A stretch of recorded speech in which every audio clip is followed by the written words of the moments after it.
Assalamu alaikum wa rahmatullahi wa barakatuh. May the peace and blessings of Allah be upon you all. Alhamdulillahi Rabbil Alameen, wal aqibatu lil muttaqeen, wa salatu wa salamu ala Sayyidina Muhammad wa ala alihi wa sahbihi ajma'een. We praise Allah subhanahu wa ta'ala. We praise Him. We ask His help. We seek His forgiveness. We testify that there is no one worthy of worship except Allah, having no partners. And we testify that Muhammad, may Allah's peace and blessings be upon him, is His servant and His last messenger. Dear viewers, my dear Muslim brothers and sisters in Islam, as we are in the month of Ramadan, first of all, we thank Allah subhanahu wa ta'ala for allowing us to meet Ramadan and fast. At the same time, it's our duty as Muslims to learn some knowledge, some rulings on fasting. I would like to make some important reminders today, inshallah. I will touch upon some of the important points in relation to the month of Ramadan.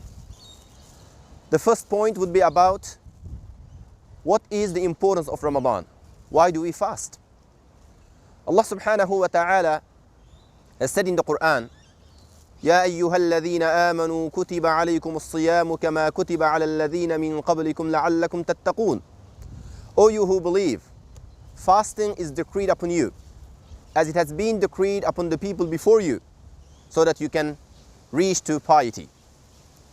And also Allah said, فَمَنْ شَهِدَ مِنْكُمُ الشَّهْرَ فَلْيَصُمْ. Whoever sights the moon should fast. These two verses of the Quran makes it clear to the Muslims that fasting is an obligation upon the believers, and also it's one of the important pillars of Islam, without which Islam is not complete.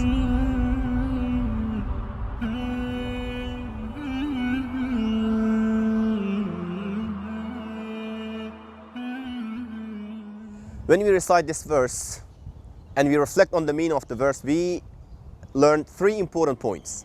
The first one is, Ya ayyuhalladhina amanu kutiba alaykum. O you who believe, fasting is decreed upon you. So Allah is talking to us. And there's a very interesting story behind the word Ya ayyuhalladhina amanu. In the Quran we find so many places that Allah addresses to the believers, saying, O you who believe. Ibn Mas'ud radiyallahu anhu, one of the great companions of the Prophet sallallahu alayhi wasallam, used to remind his friends, he says, whenever Allah addresses, O you who believe, you must pay attention.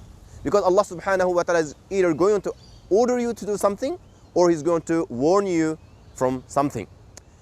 So this is very important. Also, Imam Ja'far al-Sadiq radiyallahu anhu says, the beauty of Ya, which is O, when Allah is calling His servants, is amazing. He said that when you hear the word Ya, that takes away the burden and difficulties of worshiping Allah subhanahu wa ta'ala. Because Allah is calling you with His mercy, as if a king is calling you, oh my friend, or your dad or mom calling you, oh my son. So Allah, your creator, Almighty Allah subhanahu wa ta'ala, is calling, oh you who believe, fasting is prescribed upon you. That means it's a gift that Allah has given to us.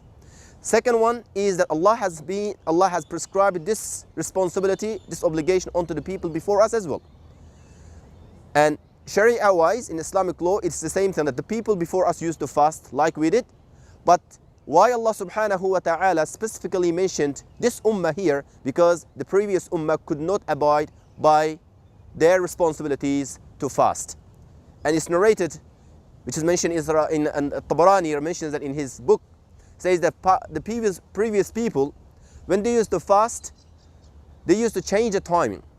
Because the timing of fasting used to come different times, especially in summer, that would be very hard for them, so they've changed it into spring.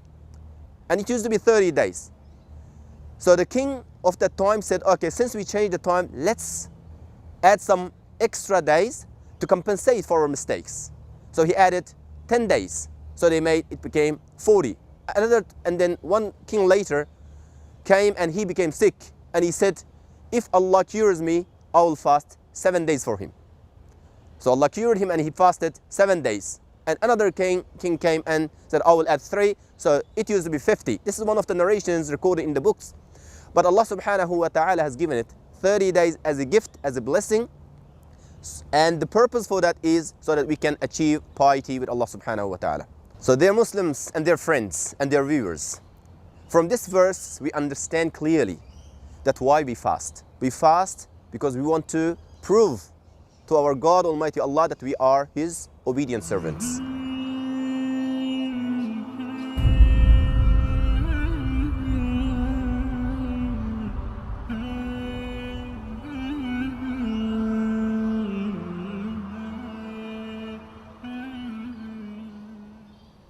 In an authentic hadith, which is recorded both in Sahih al-Bukhari and Sahih Muslim, narrated by Umar ibn al-Khattab radiyallahu anhu, he says that one day we were sitting with the Prophet sallallahu alaihi wasallam. A man appeared. He came towards us, and he sat in front of the Prophet sallallahu alaihi wasallam, and he asked him some questions. The first question he asked from the Prophet was, "What is Iman?" or "Tell me about Iman," about the faith. So the Prophet sallallahu alaihi wasallam said to him, "Al-Iman, the faith in Islam, is that you believe in one Allah, one God, and you believe in His angels, and you believe in His revealed books, and you believe in His messengers, and you believe in life after death, and you believe that everything, whether it's good or bad, is all from Allah subhanahu wa ta'ala."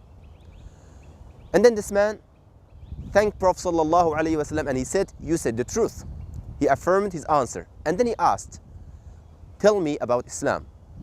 The Prophet sallallahu alaihi wasallam told him that Islam is that you bear witness that there is no one except Allah, and you bear witness that Muhammad is His messenger. And then you establish prayer, and you give zakah, which is charity, and you perform pilgrimage, hajj, once in your lifetime, and you fast in the month of Ramadan. And the man affirmed the answer, and then he asked the question about the hour. When is the Qiyamah? Before that, he asked one more question that was about ihsan, and that was very important question. So the Prophet ﷺ responded him, saying that ihsan in Islam is that you worship your Lord Almighty Allah as if you see Him.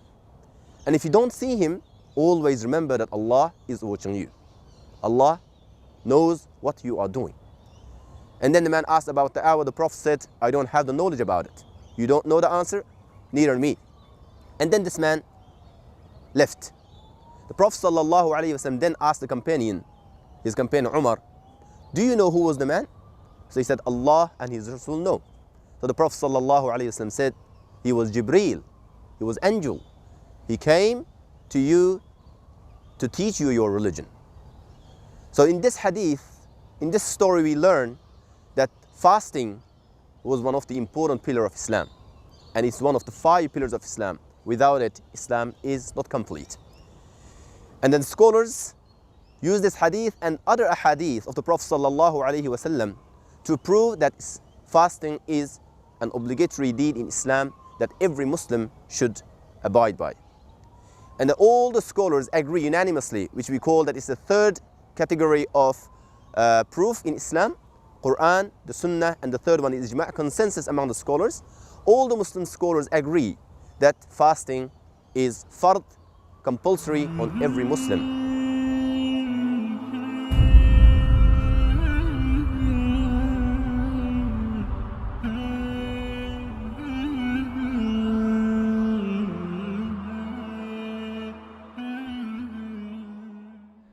So when we know the importance of fasting based on the Quran and authentic tradition of the Prophet ﷺ and the consensus among the scholars of Islam, now to get the maximum benefit from fasting, one should know the general rules about fasting, conditions of fasting, what is required, what breaks our fasting, who is excused. All those things are very important requirement that every Muslim should know so that he can benefit or she can benefit from the fasting and get the full reward from Allah subhanahu wa ta'ala.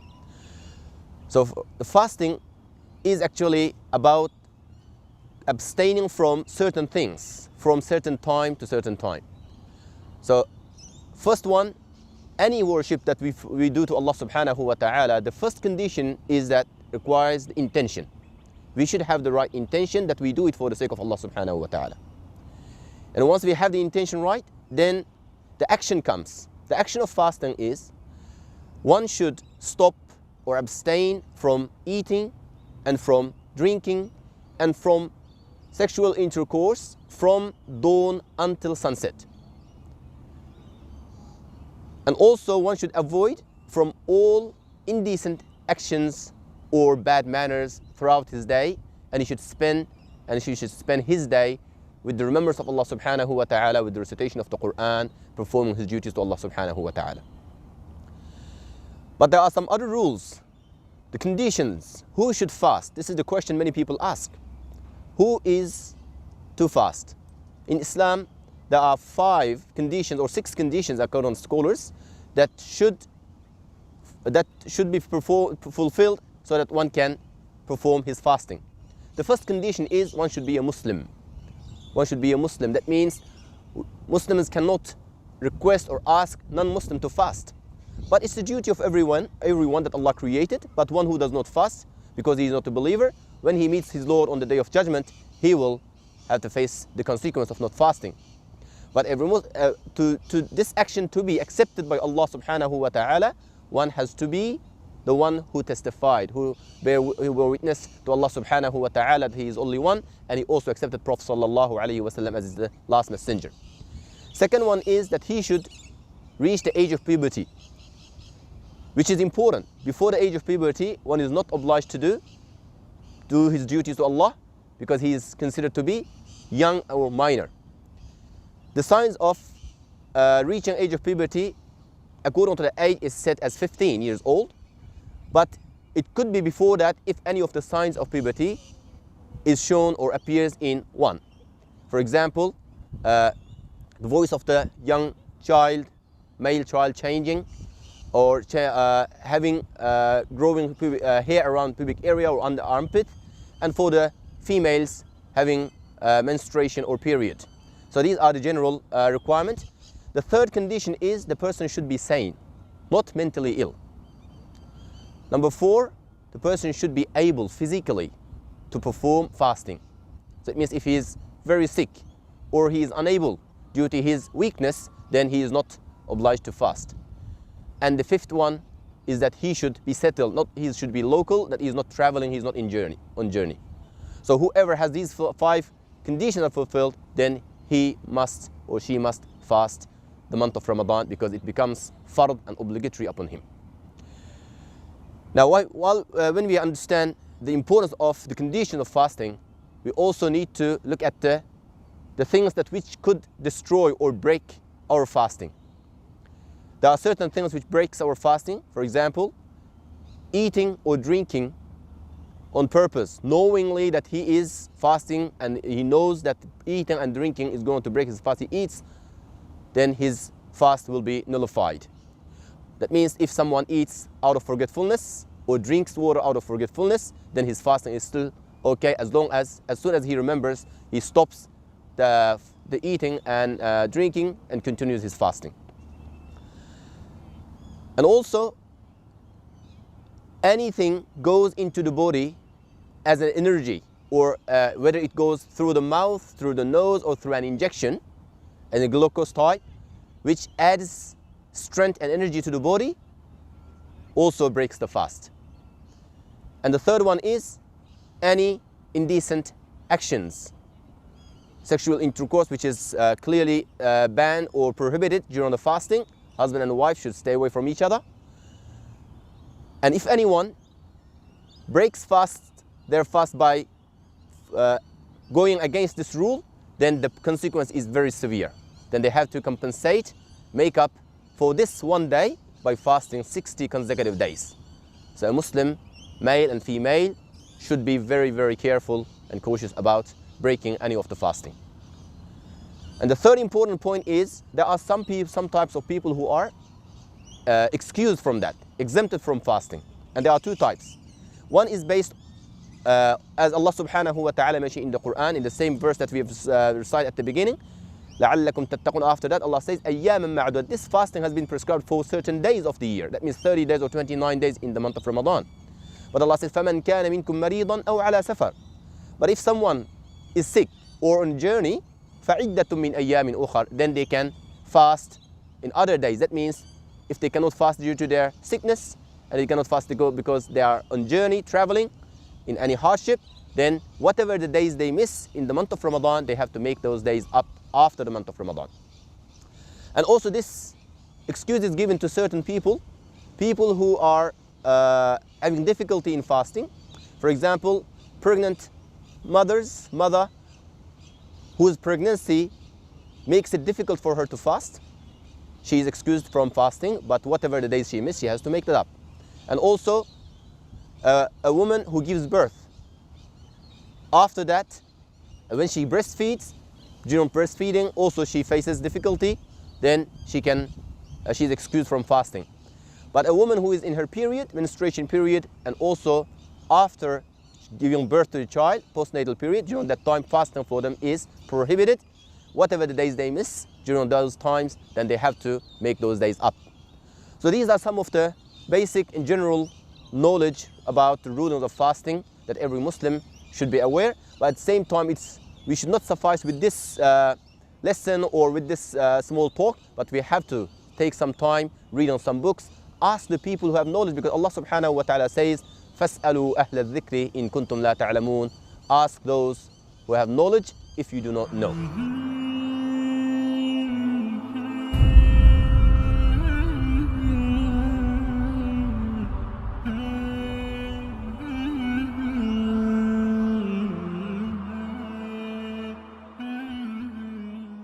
So dear Muslims, as we have understood the importance of fasting and we learned the conditions and requirements and all the other related knowledge about the fasting, it's very important for us to understand that Allah subhanahu wa ta'ala has made this religion so easy for us. Allah said in the same verse, continuation of those verses, Allah says, يُرِيدُ اللَّهُ بِكُمُ الْيُسْرَ وَلَا يُرِيدُ بِكُمُ الْعُسْرَ.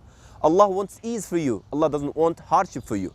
So with this, Allah subhanahu wa ta'ala made it easy for Muslims to fast. And those who are unable to fast, they can still fast afterwards when they get well, when they are better. So I would like to give some advice here to the Muslims that when Allah subhanahu wa ta'ala has blessed us with this opportunity of fasting, this opportunity of disciplining ourselves and getting ourselves close to Allah subhanahu wa ta'ala, we should take it seriously and we should try our best, and we should always do the things that which makes us close to Allah subhanahu wa ta'ala, and to do things which are rewarding, not the things which takes away the reward of fasting. So for example, Prophet sallallahu alaihi wasallam said in a hadith, Allah is not in need of a person who stays whole day hungry and thirsty, not eating, not drinking, but he does not control his behavior. His character is not good. He abuses someone, he fights with someone, he backbites behind someone. So this type of fasting is not acceptable by Allah subhanahu wa ta'ala. So we need to understand the concept of fasting. Concept of fasting is, first one is, as we said, trying to gain Allah's mercy, trying to increase our piety with Allah subhanahu wa ta'ala, and also try to be patient and discipline ourselves and understand the responsibilities that Allah subhanahu wa ta'ala has placed upon us. So to make it really good and strong, we need to follow certain important things that I would like to just remind you, brothers and sisters in Islam. First one is, do your prayers on time with jama'ah, and pray your taraweeh in jama'ah in the masajid, and also give some time every day to recite the Quran. Aim to finish the whole Quran in this month of Ramadan. Yes, alhamdulillah, in some masajid, in taraweeh, whole Quran is going to be completed. So try to be part of that. Try to get the reward of reciting Quran, because this is the month that Allah subhanahu wa ta'ala has revealed the Quran. Because of the Quran, Allah subhanahu wa ta'ala elevated the status of this month. This month is not blessed because by itself. It is blessed because of the Quran that Allah subhanahu wa ta'ala has revealed. شهر رمضان الذي أنزل فيه القرآن. The month of Ramadan in which Quran was revealed. So have your share from the Quran, recite it, and try to read the meaning, understand, and try to increase your knowledge. And also, try to stay away from the bad things, all types of bad things. And as human beings, we are not safe from bad habits, bad things. So this is the time that we should make this agreement with Allah subhanahu wa ta'ala, promise to Allah subhanahu wa ta'ala, and make this determination and conviction that we stop from the bad habits that we had.